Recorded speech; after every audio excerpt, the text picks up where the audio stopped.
Hello, America. Today we're going to try something new. I'm going to sit here and say all the things that we all know is true, but that everybody is afraid to say. I'm going to talk about what makes this country great, but why we're now risking its greatness.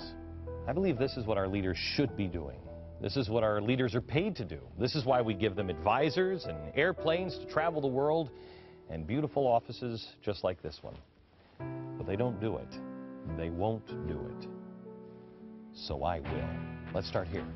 Simple observation. Before World War II, before the New Deal, Washington, D.C. looked like exactly what it is. A backwater, swampy, sleepy city where nothing much ever happened. And that was by design. Our founding fathers wanted Washington to be a city of inaction, of limited power. But today, it is the imperial city.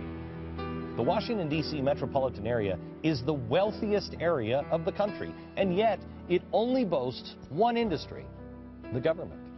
Only one major employer, the government. And only one product, more government. Today, we see what Washington's growth has cost us. While Washington blossoms, America is being hollowed out and rotted from the inside. Its once great industries and industrial cities have emptied out, block after block after block, abandoned. But in Washington, oh, there is no recession. Home prices continue to rise. Unemployment continues to fall.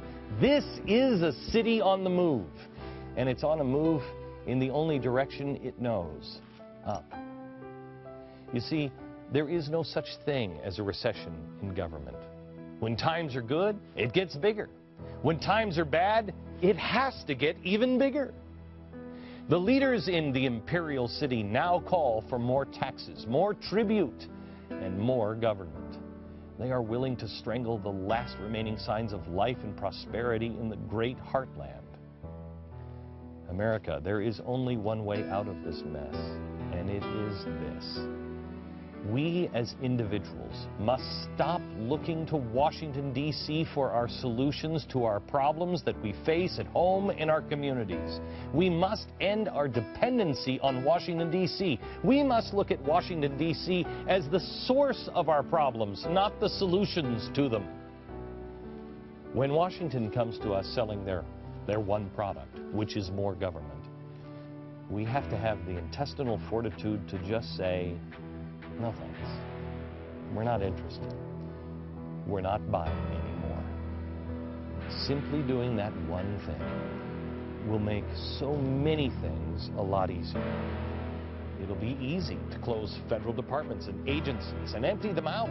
It'll be easy to fire federal workers and see them apply those skills in the private sector. Things we know will work out for them after all. Aren't we told time and time again that they are the best and the brightest? When that happens, it'll be easy for us to go back to the work of rebuilding our communities without the distraction of red tape created by every new law and regulation that comes out of Washington, D.C. We'll simply do what we do best. We'll do the work that needs to be done, and we will help each other do it. That is when America's renewal begins. Now, I honestly wish we could take the time to unwind Washington steadily and slowly, but I'm afraid we're running out of time. We simply have to cut the cord and let Washington go. Now, I know that it's going to hurt home values in metropolitan Washington, D.C., but that's how things go when you live in a one-company town. And if Washington can't understand that, unfortunately, I know plenty of Americans who know exactly what that's like.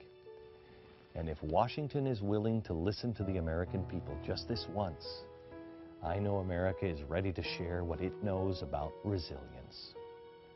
We'll talk more about that next week. Thanks for watching, and may God keep the Republic.